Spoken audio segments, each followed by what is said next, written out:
बखर बदनामे ज़माना क्रिमिनल्स के दरमियान मुबैना पुलिस मुकाबला। एक मंशियात फरोश जख्मी हालत में गिरफ्तार, साथी मुलजिमान फरार, भारी मिकदार में मंशियात बरामद। एसएचओ थाना city Ikhlas Khan, security in charge Hasnain Khan Lashkarani और टीम ने एक और कामयाब कार्रवाई करते हुए थाना सिटी पुलिस का ड्रग डीलर के साथ रात आमना सामना हुआ। फायरिंग के नतीजे में साथी मुलजिमान की फायरिंग से एक मंशियात फरोश जख्मी हालत में गिरफ्तार हुआ। जख्मी ड्रग डीलर की शिनाख्त मोहम्मद आसिफ वल्द मोहम्मद असलम कौम बलोच सकना बखर सिटी जखर नशेब हुई, जबकि हमराई मुलजिमान रात की तारीकी का फायदा उठाते हुए मौके से फरार हो गए। जख्मी मंशियात फरोश आसिफ के कब्जे से 10 किलो 771 ग्राम चार्ज पिस्टल भी बरामद। जख्मी मंशियात फरोश का क्रिमिनल रिकॉर्ड चेक करने पर मुलजिम संगीन नौयत के 29 मुकदमा दर्ज में मुलविस पाया गया, जिसमें चोरी, डकैती, राजनी और असला नजायज के मुकदमा शामिल हैं। मुलजिम के दो साथी मुलजिम को जख्मी हालत में छोड़कर फरार हो गए। पुलिस ने इलाके की नाकाबंदी करके फरार मुलजिमान की तलाश शुरू कर दी। जख्मी मुलजिम को अस्पताल मुंतकिल कर दिया गया। थाना सिटी एरिया में मंशियात फरोश के खिलाफ भरपूर कार्रवाइयों पर अवामी हल्कों का एसएचओ सिटी और टीम को भरपूर खराज तहसीन। आपके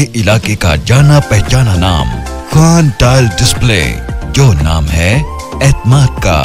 हमारे पास सैनिटरी का मुकम्मल सामान बेहतरीन और आला क्वालिटी में दस्तयाब है। Khan tile display, proprietor Dilawar Khan, Dulla Khan, Umar Farooq road, बकर।